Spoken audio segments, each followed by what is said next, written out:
Hello everyone, welcome back to our channel. ఈరోజు మనము ఈ వీడియోలో ఏపీ టెట్కి సంబంధించి తెలుగు సబ్జెక్టులో మనకు ఏ క్వశ్చన్స్ అడుగుతారు ఏంటి అనేది ఈ వీడియోలో క్లియర్గా చూద్దాము. సో ఈ వీడియోలో వచ్చేసి తెలుగుకి సంబంధించి కంటెంట్, గ్రామర్ మొత్తం కూడా ఎక్స్ప్లెనేషన్ ఉంటుందండి. సో 4 ఆప్షన్స్ కూడా ఎక్స్ప్లెనేషన్ ఉంటుంది. సో వీడియో వచ్చేసి ప్రతి ఒక్కరూ స్టార్టింగ్ నుంచి ఎండ్ వరకు చూడండి. మీకు టోటల్ గ్రామర్ కూడా కవర్ అయ్యే విధంగా విత్ క్వశ్చన్స్ తోటి ఎక్స్ప్లెనేషన్ అయితే ఉంటుందండి. సో మీకు కనుక వీడియోలు నచ్చితే తప్పకుండా లైక్ చేయండి, అలాగే సబ్స్క్రైబ్ కూడా చేసుకోండి. సో తెలుగుకి సంబంధించి ఫస్ట్ క్వశ్చన్ అయితే చూద్దాము. వాక్యాల్లో షరతార్థక వాక్యాన్ని గుర్తించండి అనేసి వచ్చారండి. మనకు షరతార్థక వాక్యం అంటే వచ్చేసి తూ, అలాగే టు, నెక్స్ట్ వచ్చేసి చున్ అనేటటువంటి ప్రత్యయాలు మనకు ఆ వాక్యంలో కనిపించినట్లయితే వాటిని షరతార్థక వాక్యాలు అంటారండి. షరతార్థక వాక్యాలను ఏమంటాము? వర్తమానకాలిక అసమాపక్రియలు అంటాము. సో ఇక్కడ ఫస్ట్ది చూద్దాము. మాధవి ఆలోచించి పుస్తకం చదివింది. నెక్స్ట్ది మాధవి ఆలోచించదు, పుస్తకం చదవదు అనేసి వచ్చారు.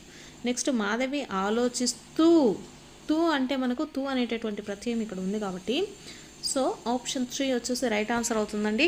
ఇది మనకు షరతార్థక వాక్యము. నెక్స్ట్ క్వశ్చన్ వచ్చేసి ఒక హల్లుకు వేరొక హల్లు ఒత్తుగా చేరినట్లయితే ఆ అక్షరం అనేసి ఇచ్చారండి.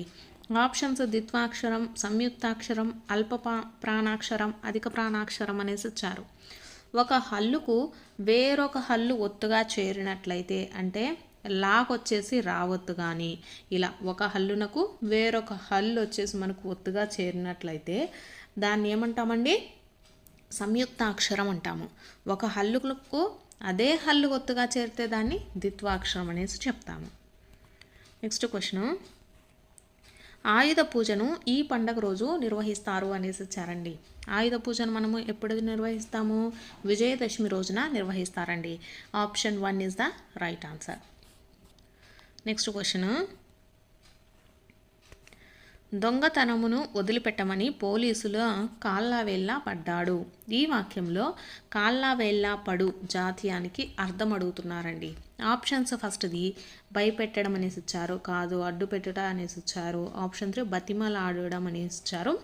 సో బతిమలాడడం అనేది కరెక్ట్ అవుతుందండి. కాళ్ళవేళ్ళ పడడం అనే జాతీయానికి కరెక్ట్ అర్థం ఏంటి? బతిమలాడడం. నెక్స్ట్ క్వశ్చన్, మా ఇంట్లో చీమలు కొల్లలుగా ఉన్నాయి. సో ఈ వాక్యంలో కొల్లలు అనే పదానికి అర్థం ఏంటి అనేసి ఇచ్చారండి. తక్కువ, కొద్దిగా, శూన్యము, ఎక్కువ అనేసి ఇచ్చారు. కొల్లలు అంటే మనకు అర్థం వచ్చేసి ఎక్కువగా అనేసి వస్తుందండి. నెక్స్ట్ క్వశ్చన్, ప్రకృతి వనరులు మనిషి అవసరాలకు కావలసినంతగా మాత్రమే ఉన్నాయి తప్ప వృధా చేసేంతగా లేవు అన్నవారు ఎవరు అనేసి వచ్చారండి. సో ఎవరు అన్నారంటే మహాత్మా గాంధీ అండి. Option 1 is the right answer. ప్రకృతి వనరులు మనిషి అవసరాలకు కావలసినంతగా మాత్రమే ఉన్నాయి తప్ప వృధా చేసేంతగా లేవు అన్నవారు ఎవరు? మహాత్మా గాంధీ. నెక్స్ట్ క్వశ్చన్, నేస్తం అనే పదానికి పర్యాయ పదాలు అడుగుతున్నారండి. ఆప్షన్స్ ఫస్ట్ది వాస్తవము, నిజము అనేసి ఇచ్చారు, కాదు. సత్యము, నిక్కం అనేసి ఇచ్చారు, కాదు. నెక్స్ట్ది మిత్రుడు, స్నేహితుడు అనేసి ఇచ్చారు, కరెక్ట్ అండి. నేస్తము అనే దానికి మనకు పర్యాయ పదాలు ఏంటి? మిత్రుడు, స్నేహితుడు. నెక్స్ట్ క్వశ్చను, అక్షరాలు స్పష్టంగా రాస్తే విషయం అర్థమవుతుంది. ఈ వాక్యం ఏంటి అనేసి ఇచ్చారండి. ఆప్షన్స్లో మనకు సామాన్య వాక్యము, ఛేదార్థక వాక్యము, ప్రశ్నార్థక వాక్యము, తమ్మున్నార్థక వాక్యం అనేసి ఇవ్వడం జరిగింది. సో ఇక్కడ మనం సెంటెన్స్ చూసినట్లయితే అక్షరాలు స్పష్టంగా రాస్తే అంటే మనకు ఇక్కడ ఏ ప్రత్యయం అండి? తే అనేది ఉందన్నమాట. అంటే భవిష్యత్ కాల అసమాపక్రియ అనేది మనకు ఇక్కడ ఉంది. సో ఇటువంటి వాటిని అంటే తే కానీ నెక్స్ట్ అయితే కానీ ఇలా ఉన్నట్లయితే మనకు అది ఏ వాక్యం అవుతుందండి? ఛేదార్థక వాక్యం అవుతుంది. అక్షరాలు స్పష్టంగా రాస్తే ఇది మనకు భవిష్యత్ కాల అసమాపక్రియ అండి. రాయటం కంప్లీట్ అవ్వలేదు, రాస్తే అన్నారు. సో కాబట్టి ఇది మనకు ఛేదార్థక వాక్యము. నెక్స్ట్ క్వశ్చను, ఆరుద్ర అసలు పేరు అనేసి అడిగారండి. ఆరుద్ర గారి అసలు పేరు ఏంటండి? భాగవతుల సదాశివ శంకర శాస్త్రి. ఆరుద్ర గారి యొక్క అసలు పేరేంటి? భాగవతుల సదాశివ శంకర శాస్త్రి. నెక్స్ట్ క్వశ్చను, స్నేహము అను పదానికి వికృతి అడుగుతున్నారండి. స్నేహము అంటే నెయ్యము అనేది మనకు వికృతి అవుతుంది. నెక్స్ట్ క్వశ్చను, సప్తవర్ణాలు సమాసం పేరు అడుగుతున్నారండి. ఆప్షన్స్లో మనకు ద్వంద్వ సమాసము, షష్ఠీ తత్పురుష సమాసము, బహువ్రీహి సమాసము, ద్విగు సమాసం అనేసి వచ్చారు. సప్తవర్ణాలు అంటే 7 వర్ణాలు. సో మనకు పూర్వపదంలో సంఖ్య అనేది ఉన్నట్లయితే అది మనకు ఏం తెలియజేస్తుందండి? ద్విగు సమాసం అనేది తెలియజేస్తుంది. So option 4 is the right answer.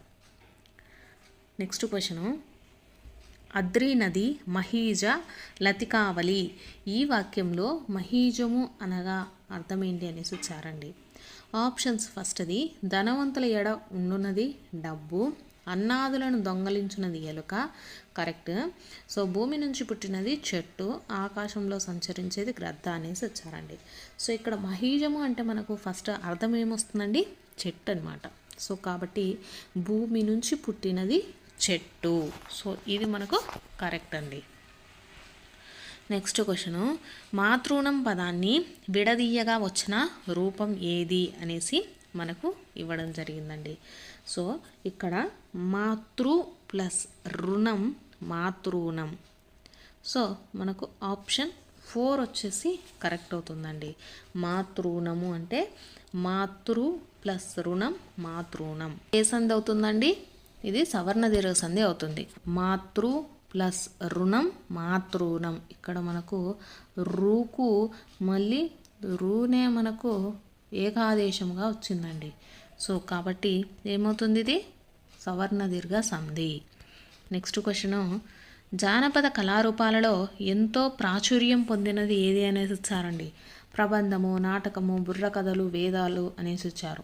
So జానపద కళారూపాలలో ఎంతో ప్రాచుర్యం పొందినది వచ్చేసి బుర్రకథలండి. Option 3 is the right answer. నెక్స్ట్ది,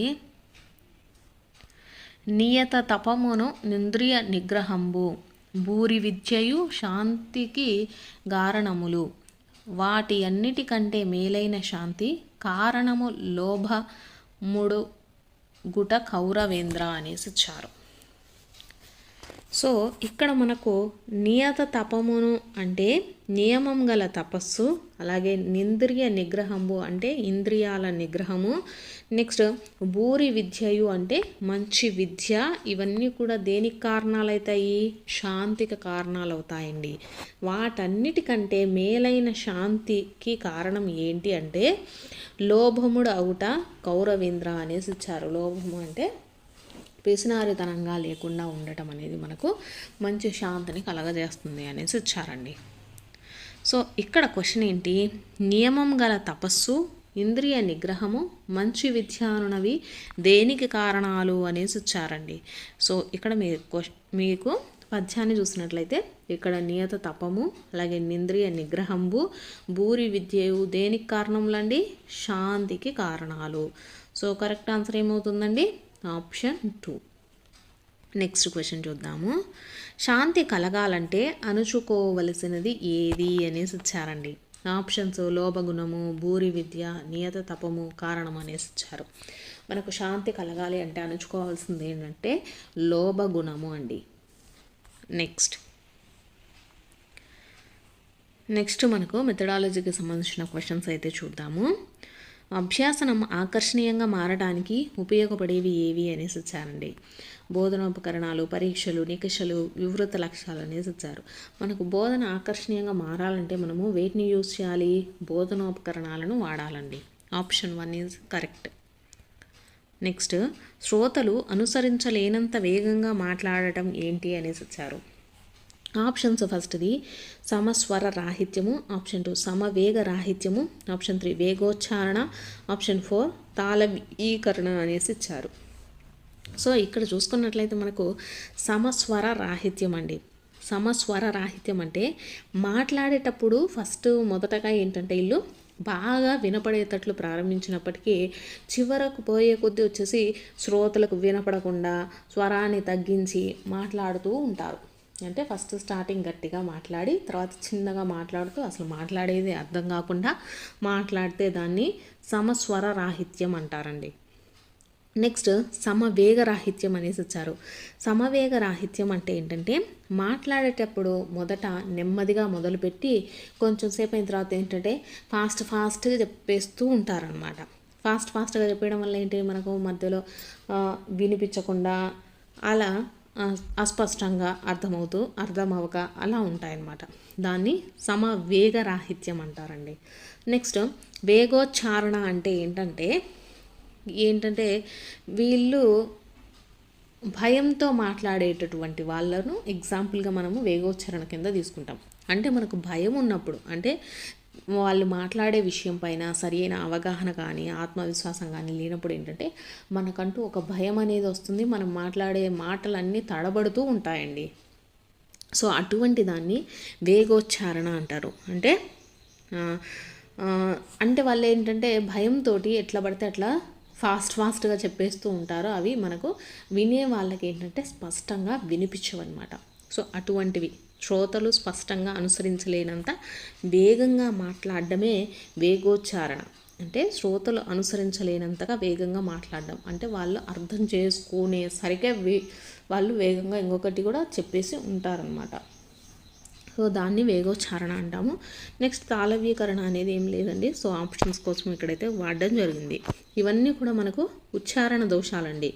వేగోచ్చారణ, సమవేగ రాహిత్యము, సమస్వర రాహిత్యము, ధారాళంగా మాట్లాడలేకపోవటము, ధ్వనులు మార్చడము, తారుమారు చేయటము, ఇవన్నీ కూడా మనకు ఉచ్చారణ దోషాల కిందకి వస్తాయండి. నెక్స్ట్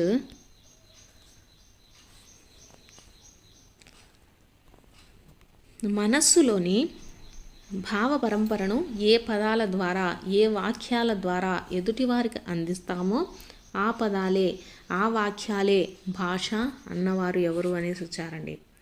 మనసులోని భావ పరంపరను ఏ పదాల ద్వారా ఏ వాక్యాల ద్వారా ఎదుటివారికి అందిస్తామో ఆ పదాలే ఆ వాక్యాలే భాష అని అన్నది ఎవరంటే రామచంద్రవర్మ అండి. Option 2 is the right answer. Next question, తరగతి బోధనను క్రమబద్ధం చేసేవి ఏవి అనేసి వచ్చారండి. సో ఆప్షన్స్ వ్యాపకాలు, తాత్విక భావనలు, క్రీడా కార్యక్రమాలు, ప్రణాళికలు అనేసి వచ్చారు. తరగతి బోధనను క్రమబద్ధం చేయడం అంటే ఏంటంటే మనకు పీరియడ్ వైజ్, సో మనకు ఫస్ట్ పీరియడ్ ఇది జరుగుతుంది, సెకండ్ ఇది జరుగుతుంది, థర్డ్ ఇది జరుగుతుంది అనేటటువంటివి మనకు తెలిసి ఉంటే మన బోధన అనేది క్రమబద్ధంగా వాటి అంతటా టయానికి జరిగిపోతూ ఉంటుందన్నమాట. సో ఇవన్నీ టయానికి జరగాలి అంటే ముందు మనకి ఏం చేసుకోవాలి, ప్రణాళికలు అనేటివి రెడీ చేసుకోవాలండి. సో తరగతి బోధనను క్రమబద్ధం చేసేవి ఏవి? ప్రణాళికలు. Option 4 is the right answer. నెక్స్ట్ది, మూర్తిమత్వాన్ని అంచనా వేసేది వేసేవి ఏవి అనేసి ఇచ్చారండి. ఆప్షన్స్లో స్పష్టీకరణలు, మూల్యాంకనము, లక్ష్యాలు, భావనలు అనేసి ఇచ్చారు. మనందరికీ తెలిసిందే మూర్తిమత్వాన్ని అంచనా వేసేవి ఏవి? మూల్యాంకనాలండి. Option 2 is the right answer. నెక్స్ట్ది, ఉక్త లేఖనం ప్రయోజనం ఏది అనేసి వచ్చారండి. ఆప్షన్స్ నిర్దిష్టమైన లేఖనం అలవడుతుంది, దోషరహిత పఠనం అలవడుతుంది, దుష్ట లేఖనం అలవడుతుంది, బాహ్య పఠనం అలవడుతుంది అనేసి వచ్చారు. ఉక్త లేఖనం అంటే మనము మాట్లాడుతూ రాస్తూ ఉండడం వల్ల మనకు ఏమవుతుందండి, నిర్దిష్టమైనటువంటి లేఖనం అనేది అలవడుతుంది. బదరికావనంబునందు సారోదంబను కాసారంబు కలదు, అక్కడికొక ముసలి కొక్కెర వచ్చి నయనంబుల నమిలించి యాహారంబు మాని దుష్కరంబైన వ్రతంబు బూను, దానివలే ఒంటి కాలిపై నిలువంబడి ఉండెను, చేరువ బారడు మీనంబులనైనా చూడనొల్లదు అనేసి ఇచ్చారు. సో పై పద్యంలో ఉపసర్గలను గుర్తించండి అనేసి ఇచ్చారండి. సో మనము ఉపసర్గలు అని వీటిని అంటారండి. దుస్సు అలాగే ని, వీటిని వచ్చేసి మనము ఉపసర్గలు అనేసి చెప్తామండి. నెక్స్ట్ చూసుకున్నట్లయితే బదరికా వనంబులో ఉన్న సారోదం అనేది అనేసి ఇచ్చారు. సారోదము అంటే మనకు అర్థం ఏమవుతుందండి? సారోదం అంటే సరస్సు. Option 3 is the right answer. Next వచ్చేసి పద్యం ఇచ్చారండి. బల్లిదుడైన సత్ప్రభవు పాయక యుండిన గాని రచ్చలో జిల్లరవారు నూరుగురు సేరిన దేజము గల్గదెయ్యడెన్ చల్లని చంద్రుడుండేసి సన్నపు చుక్కలు కోటియున్నరం జిల్లునే వెన్నెలన్ జగము చీకటులన్నీయు బాయ భాస్కర అనేసి ఇచ్చారు. సో ఇక్కడ క్వశ్చను సభ వీరి వలన రంజిల్లును అనేసి ఇచ్చారు. సభ ఎప్పుడు రంజిల్లుతుందండి? బల్లిదుడైన సత్ప్రభవు పాయక అంటే సత్ప్రభవు ఉన్నప్పుడు మాత్రమే మనకు సభ అనేది రంజిల్లుతుంది. So option 4 is the right answer అవుతుంది. నెక్స్ట్ చుక్కలను శతకకర్త పోల్చినది అనేసి ఇచ్చారు. సో ఇక్కడ చల్లని చంద్రుడు ఉండేసి సన్నపు చుక్కలు కోటియున్నరు జిల్లునే వెన్నెలల్ జగము చీకటిలన్నీయు బాయ భాస్కర అనేసి ఇచ్చారు. సో చుక్కలను శతకకర్త వేడితో ఎవరితో పోల్చడం జరిగింది? ఇక్కడ చిల్లర వారితో. అంటే చిల్లర వారు మనకు నూరుగురు వచ్చినా కూడా మనకు సత్ప్రభు అనేటటువంటి వాడు ఒకడు ఉండాలి. అంటే మనకు 1,000,000 నక్షత్రాలు ఉన్నప్పటికీ దాంట్లో చందమామ అనేది కంపల్సరీగా ఉండాలి. అలానే చుక్కలను ఇక్కడ శతకర్త దేంతో పోల్చారు? చిల్లర వారితో పోల్చడం జరిగింది. నెక్స్ట్ అనార్కలి నాటక రచయిత ఎవరు అనేసి ఇచ్చారండి. ఆప్షన్స్ విశ్వనాథ సత్యనారాయణ, వింజమూరి లక్ష్మీనరసింహ, వెన్నెలకంటి రాఘవయ్య, సత్యం శంకరమంచి అనేసి ఇచ్చారు. అనార్కలి నాటక రచయిత ఎవరండి? Vinjamuri Lakshmi Narasimha. Option 2 is the right answer. Next అది అమ్మఒడి పాఠ్యాంశము ఈ ప్రక్రియకు సంబంధించింది అనేసి ఇచ్చారండి. అమ్మఒడి పాఠ్యాంశము ఆప్షన్స్ కథానిక, గేయ, కథ, వ్యాసం అనేసి ఇచ్చారు. సో దేనికి సంబంధించింది? గేయానికి సంబంధించిందండి. Option 2 is the right answer. తృప్తి పాఠ్యాంశము ఈ కథా సంపుటి నుంచి గ్రహించబడినది. ఆప్షన్స్ కార్తీక దీపాలు, సీత స్వగతాలు, రేపటి దారి, అమరావతి అనేసి ఇచ్చారండి. తృప్తి పాఠ్యభాగం దేని నుంచి గ్రహించబడింది? అమరావతి నుంచి గ్రహించబడింది. Option 4 is the right answer. Next 12 దేశాలు పండుతున్నా కానీ పట్టెడన్నము లోపమండి ఏ గేయములోనిది అనేసి ఇచ్చారండి. ఆప్షన్స్ ఫస్ట్ దండాలు దండాలు భరతమాత, ఆప్షన్ 2 మా కొద్దీ నల్ల దొరతనము, ఆప్షన్ 3 తల్లి భారతి వందనము, ఆప్షన్ 4 మా కొద్దీ తెల్ల దొరతనం అనేసి ఇచ్చారు. సో మనకు ఈ గేమ్ అనేది ఎక్కడ కనిపిస్తుందండి? మా కొద్దీ తెల్ల దొరతనం అనేటటువంటి లెసన్లో కనిపిస్తుంది. 12 దేశాలు పండుతున్నా కానీ పట్టెడన్నము లోపమండి అనే గేయము మా కొద్దీ తెల్ల దొరతనంలోనిది. నెక్స్ట్ శుద్ధము అనగా అర్థం అడుగుతున్నారండి. ఆప్షన్స్ ప్రకాశము, పవిత్రము, హృదయము, ఆకారం అనేసి ఇచ్చారు. శుద్ధం అంటే ఏంటండి? పవిత్రము. Option 2 is the right answer. Next కింది అర్థాలకు సంబంధించి సరైన దానిని గుర్తించండి అనేసి ఇచ్చారండి. ఆప్షన్స్ ఫస్ట్ది వెరపు అంటే భయము, వాలము అంటే తోక, వాటిక అంటే వీధి, పైవన్యం అనేసి ఇచ్చారు. సో సరైనవి ఏవండి? ఆప్షన్ 4 అండి. అన్నీ కూడా సరైనవే. వెరపు అంటే భయం అండి అర్థము, వాలము అంటే తోక, వాటిక అంటే వీధి. నెక్స్ట్ కపి అను పదానికి పర్యాయ పదాలు తెలపండి అనేసి ఇచ్చారు. ఆప్షన్స్ కోతి ఆవు, కోతి మర్కటం, బసా నివాసం, అలాగే నీరు జలం అనేసి ఇచ్చారు. కపి అంటే అర్థం ఏంటండి? కోతి, మర్కటం పర్యాయ పదాలు. Option 2 is the right answer. Next క్రింది వాటిలో సరి అయిన పర్యాయ పదాలని గుర్తించండి అనేసి ఇచ్చారు. ఫస్ట్ది కాశీ అంటే వారణాసి, అవిముక్తము. నెక్స్ట్ ధనుజులు అంటే అసురులు, రాక్షసులు. నెక్స్ట్ది ప్రారంభము అంటే సనాతనము, మొదలు అని పెట్టారండి. సో దీంట్లో మనకు సరి అయినవి ఏవి అనేసి అడుగుతున్నారు. ఏబీసీలలో సరి అయినవండి. సో ఏవి సరి అయినవండి? వీటిల్లో ఓన్లీ ఏ అండ్ బి మాత్రమే కరెక్ట్. కాశీ అంటే వారణాసి, అవిముక్తము. నెక్స్ట్ ధనుజులు అంటే అసురులు, రాక్షసులు. ప్రారంభము అంటే ఆరంభము, అలాగే మొదలు అండి. సనాతనం కాదు. ప్రారంభం అంటే ఆరంభము, మొదలు అనేది మనకు పర్యాయ పదాలు అవుతాయి. సో ఇక్కడ సి అనేది రాంగ్ కాబట్టి ఏ మరియు బీలు మాత్రమే కరెక్ట్ అయినవి. నెక్స్ట్ క్వశ్చను, క్రింది వానిలో రవినూతల ప్రేమకిషోర్ గారి రచన కానిదేది అనేసి అడుగుతున్నారండి. ఆప్షన్స్ ఫస్ట్ది అజమాయిషి, పరాగభూమి, రెక్కల పొడిమి, ఇంకు చుక్క అనేసి ఇచ్చారు. సో అజమాయిషి, రెక్కల పొడిమి, అలాగే ఇంకు చుక్క ఈ మూడు కూడా మనకు రవినూతల ప్రేమకిషోర్ గారి రచనలండి. సో ఈయన రచన కానిది ఏదంటే పరాగభూమి అండి. So option 2 is the right answer. Next, బాణము, నీరు, రెల్లు నానార్థాలు గల పదం ఏది అనేసి అడిగారు. ఆప్షన్స్ వివరము, సూత్రము, శరము, సమయము అనేసి ఇచ్చారండి. సో శరము అంటే మనకు బాణమని అందరికీ తెలిసిందే. సో నీరు, రెల్లు అనేసి తెలియకపోయినా కూడా మీరు ఈజీగా గుర్తుపెట్టుకోవచ్చండి. శరము అంటే నానార్థ పదాలు ఏమవుతాయి? బాణము, నీరు, రెల్లు అండి. నెక్స్ట్, యాత్రకి వికృతి రూపం ఏది అనేసి అడుగుతున్నారు. ఫస్ట్ అది జాతర, యత్నము, జత్నము, యాద్ర అనేసి వచ్చారు. సో యాత్రకి వికృతి రూపం ఏమవుతుందండి? జాతర. యాత్ర అంటే జాతర. నెక్స్ట్, అనులుడు పదానికి ఉత్పత్తి అర్థాన్ని తెలపండి అనేసి ఇచ్చారు. ఇక్కడ మనకి కొన్ని కింద ఉత్పత్తి అర్థాలు ఇచ్చారండి. లోకమునకు జీవాధారమైన వాడు అగ్ని, ప్రాణులకు జీవాధారమైన వాడు వాయువు, నెక్స్ట్ లోకులను అందులుగా చేసేది చీకటి, నెక్స్ట్ ఆప్షన్ 4 దినాన్ని కలగజేయవాడు సూర్యుడు అనేసి ఇచ్చారు. సో అనులుడు అనే పదానికి ఉత్పత్తి అర్థం ఏమవుతుందండి? ఆప్షన్ 1 లోకమునకు జీవాధారమైన వాడు అగ్ని. నెక్స్ట్, క్రింది వానిలో షట్ చక్రవర్తులలో లేనివారు ఎవరు అనేసి అడిగారండి. మనకు షట్ చక్రవర్తులు మొత్తం ఎంతమంది ఉన్నారు? 6 అయితే ఉన్నారనమాట. వాళ్ళు ఎవరు అంటే హరిశ్చంద్రుడు, నలుడు, అలాగే పురుక్సుతుడు, పురూరవుడు, సగరుడు, కార్య వీర్యార్జునుడు వీళ్ళందరూ కూడా షట్ చక్రవర్తుల కిందకి వస్తారు.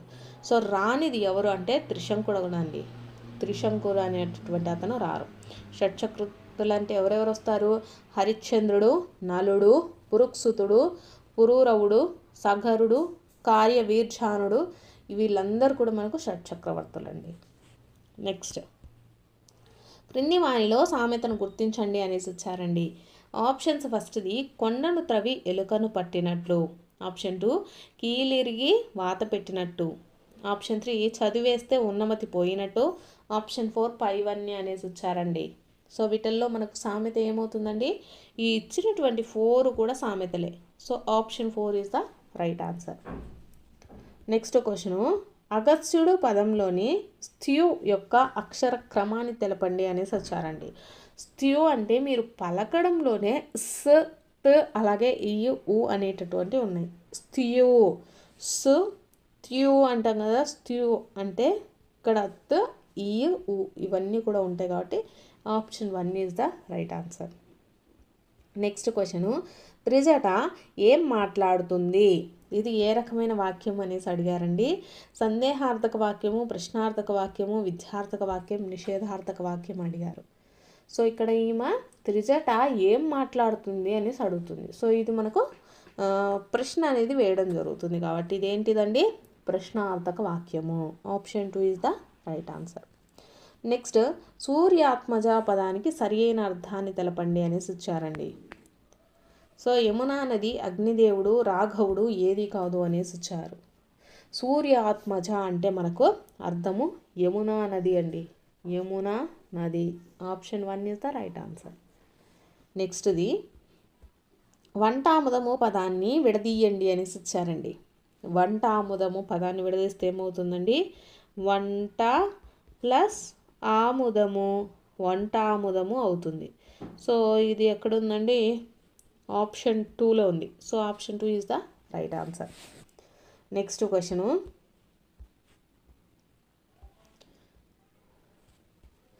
క్రింది కవులను వారి శతకాలతో జతపరచండి అనేసి ఇచ్చారండి. దూర్జటి శ్రీరంగం శ్రీనివాసరావు, కరుణశ్రీ, నార్ల చిరంజీవి అనమాట. సో వీళ్ళకి సంబంధించి శతకాలను అయితే అడుగుతున్నారు.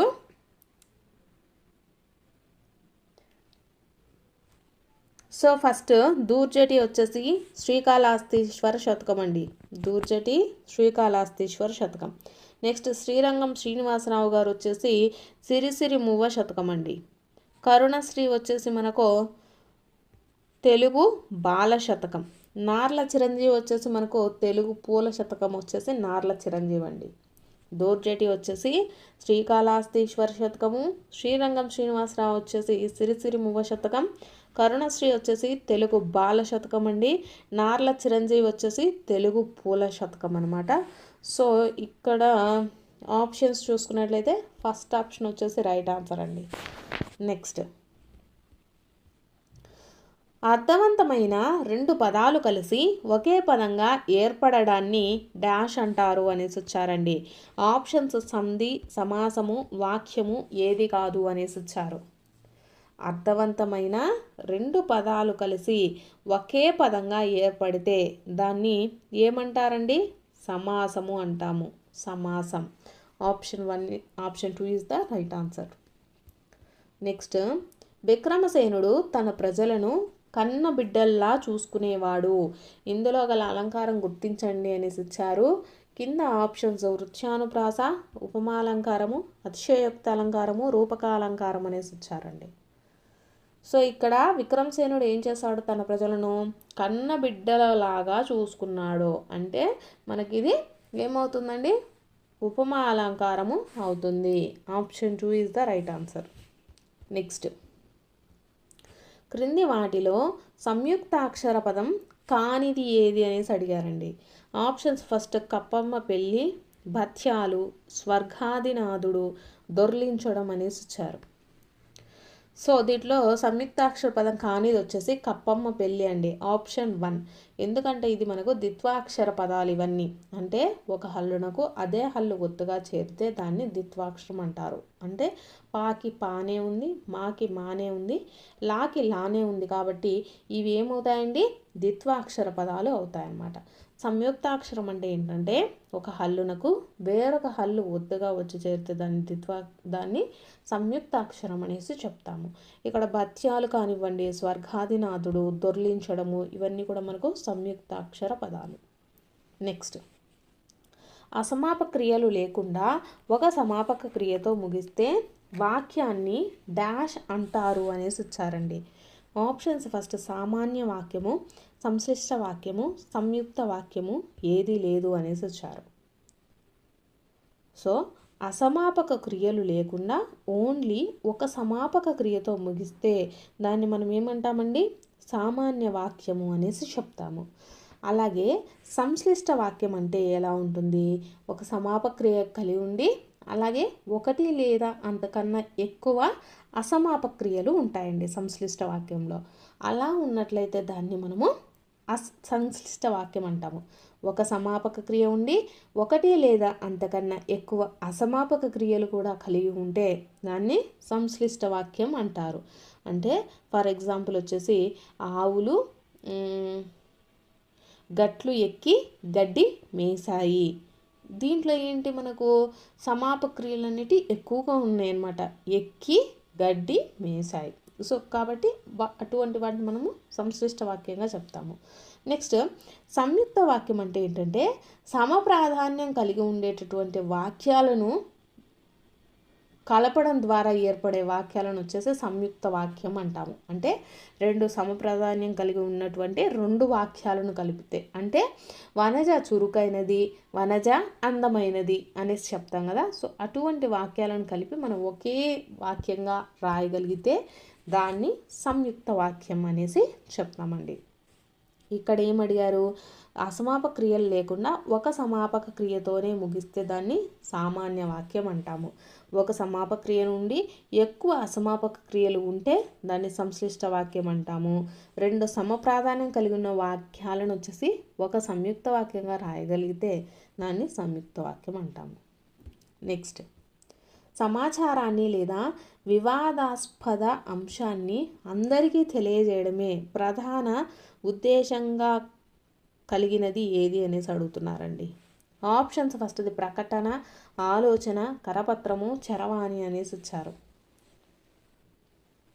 సో దీన్ని ఏమంటామండి? కరపత్రము అంటాము. Option 3 is the right answer. ఒక సమాచారాన్ని లేదా వివాదాస్పద అంశాన్ని అందరికీ తెలియజేయడమే ప్రధాన ఉద్దేశంగా కలిగినటువంటిది ఏది? కరపత్రము. Option 3 is the right answer అండి. సో ఇవి వచ్చేసి మనకు తెలుగు గ్రామర్కి సంబంధించినటువంటివి బిట్స్. మీకు కనుక వీడియో నచ్చినట్లయితే తప్పకుండా లైక్ చేసి సబ్స్క్రైబ్ కూడా చేసుకోండి.